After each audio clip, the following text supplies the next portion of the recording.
사도행전 15장 36절부터 41절입니다.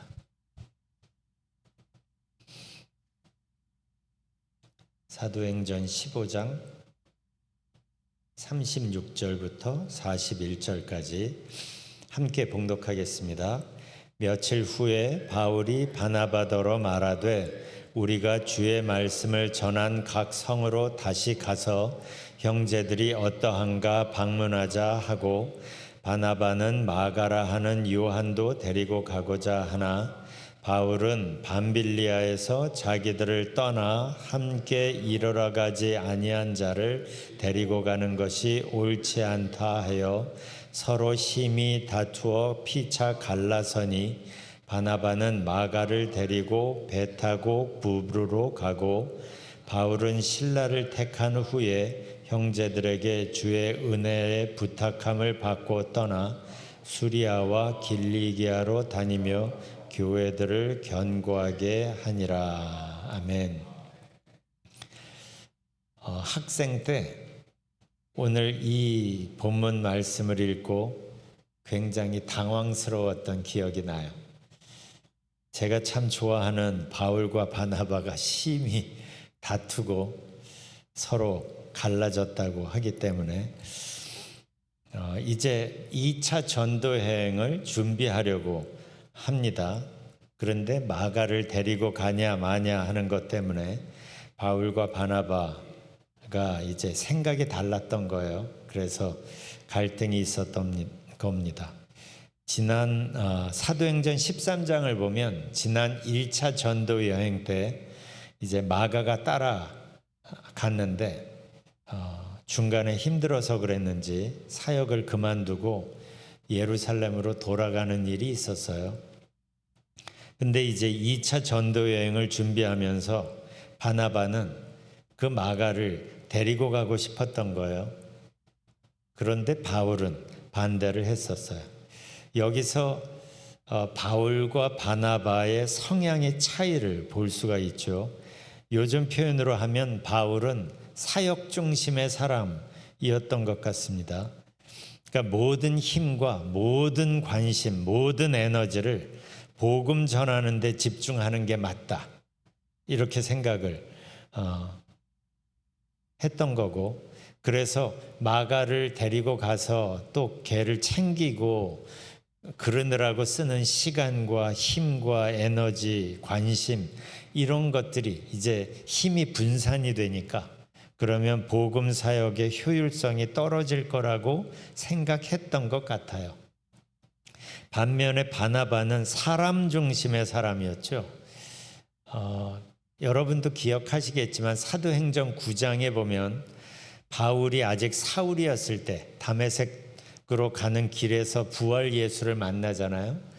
그리고 그 후에 그 당시에 사울은 여전히 교회에게는 악명 높은 경계 대상자였기 때문에 사울의 회심을 고지곳대로 믿고 받아주는 사람이 없었습니다. 위장으로 회심했다 하고 교회에 들어와서 뭐 이렇게 생각할 수 있잖아요. 그런데 그때 바울을 먼저 사울을 믿어주고 두둔해준 사람이 바나바였거든요.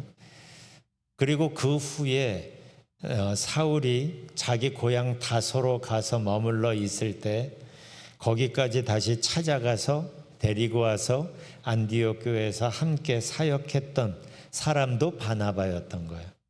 이런 걸 보면 바나바는 사람을 세워주고 다시 기회를 주고 믿어주고 하는 게 중요했던 사람이었던 거고, 그러니까 여기에서도 마가에게 실패했던 전적이 있지만 잘못됐던 적이 있지만 잘했다는 게 아니라 그 사람에게 다시 기회를 주는 게 맞다.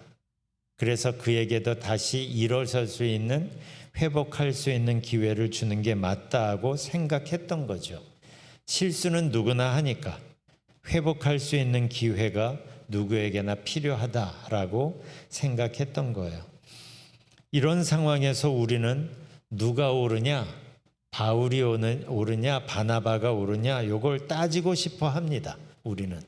그런데 사실 여기에서 우리에게 필요한 건 따지는 게 아니라 배워야 할 거죠. 이 상황에서 사람마다 성향이 다르구나라는 걸 우리는 여기에서 다시 배우고 인정할 필요가 있는 거예요. 사람마다 성향이 참 많이 달라요. 그러니까 서로의 다름에, 다른 생각, 다른 의견에 귀 기울여 주는 것이 참 필요합니다. 왜냐하면 하나님은 내가 생각하는 것보다 크신 하나님이니까. 그 말은 내가 아무리 옳게 생각한다고 해도 내가 놓치는 하나님의 또 다른 생각이 있다는 얘기잖아요. 그러니까 이건 옳고 그름의 문제가 아니라 내 생각의 폭의 문제인 거예요. 내 생각이 옳다고 해도 내 생각의 폭이 하나님의 뜻을 다 품지 못한다는 걸 인정한다면 내가 여전히 생각하지 못하는 또 다른 하나님의 생각이 있을 수 있다는 걸 인정한다면 우리는 나와 다른 성향의 사람에게 그 사람의 생각에 귀를 기울일 수 있는 겁니다. 우리 안에는 바나바 같은 사람도 있고 바울 같은 사람도 있는 거죠. 이게 감사한 거예요. 그러니까 바울의 스타일은 일의 추진력이 좋죠. 이런 사람이 있어야 일의 진전이 되는 거예요. 반면에 바나바 같은 사람은 사람을 품어주고 세워주고 기다려주고 격려해주고 하는 그런 따뜻함이 좋은 겁니다. 교회가 건강하게 세워지려면 바울 같은 사람도 필요하고 바나바 같은 사람도 필요한 거예요. 그렇기 때문에 우리는 서로의 다름을 인정하고 다르기 때문에 우리 교회가 더 건강해질 수 있는 거예요. 그렇기 때문에 서로 다른 생각, 다른 의견에 귀 기울여 주는 것. 그러면서 교회의 머리이신 예수 그리스도의 뜻을 함께 찾아가는 것. 이 태도가 우리에겐 중요하죠. 그래서 전부터 우리 임원회가 모여서 회의를 시작을 할 때 이 세 가지를 항상 명심합니다. 우리는 다 아는 거지만 굳이 명심하는 세 가지가 있는데, 하나는 예수 그리스도가 우리 교회의 머리이시다라는 사실, 하나님께서 서로를 통하여서 말씀하신다는 사실, 그렇기 때문에 서로의 의견에 귀 기울이는 게 하나님의 뜻이다라는 사실, 이 세 가지를 다 알지만 굳이 그걸 염두에 두고 짚어보고 그리고 우리가 기도하면서 임원회를 시작을 합니다.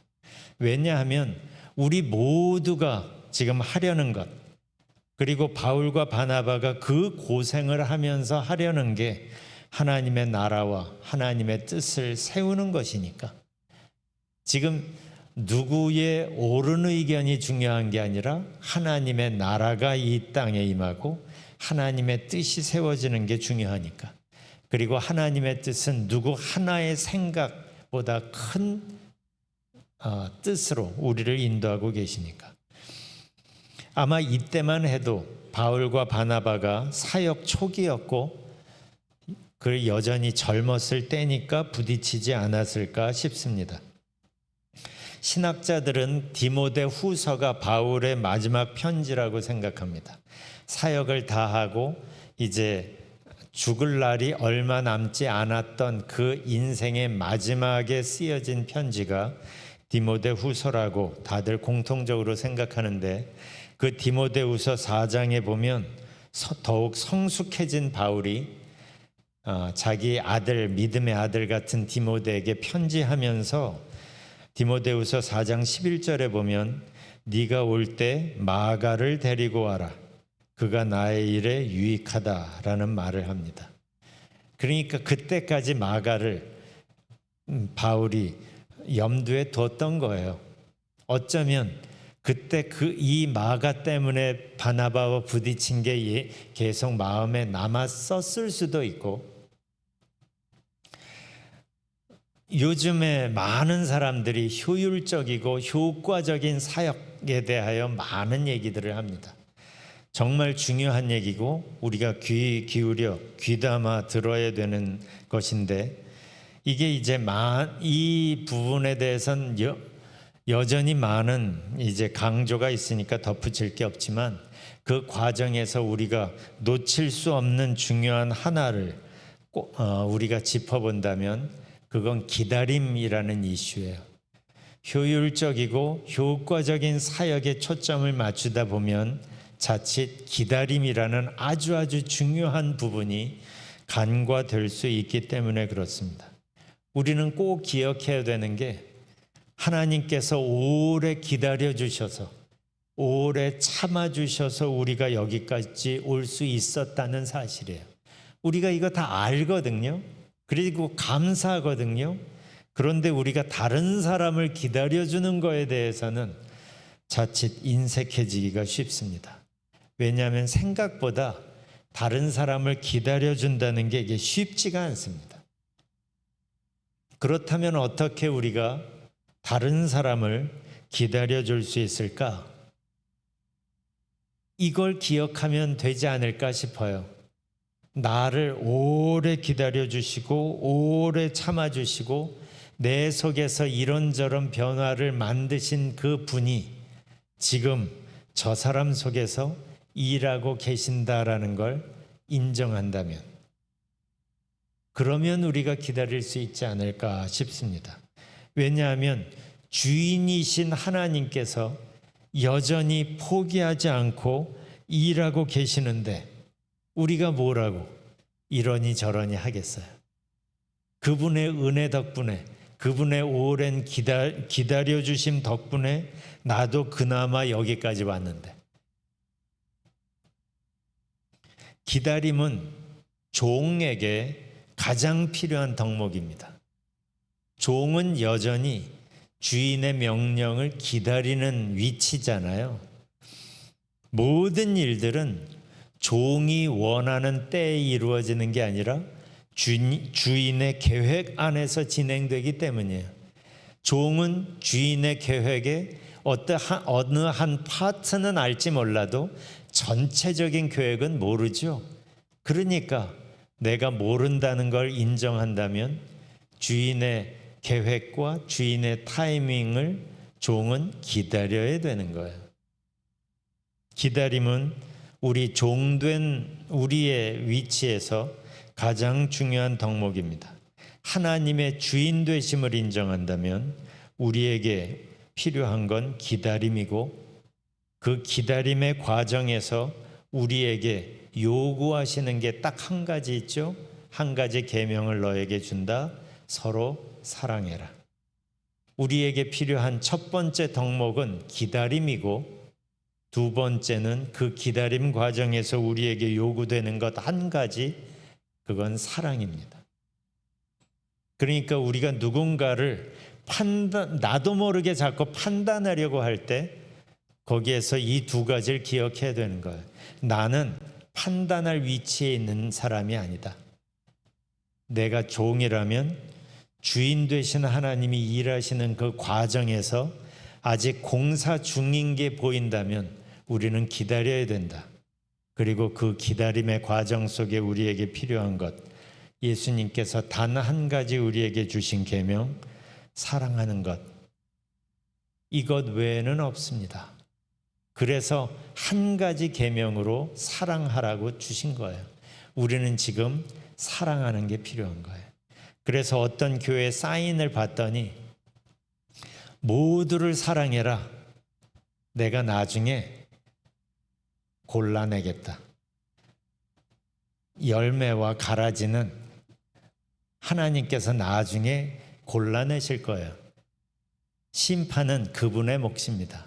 우리의 몫은 저 사람이 이러니 저러니 하는 게 아니라 사랑하는 거예요. 오늘 기다림과 사랑을 마음속에 품고 우리 주인 되신 하나님께 더욱 겸손한 마음으로 나아갔으면 좋겠어요. 아까 불렀던 찬송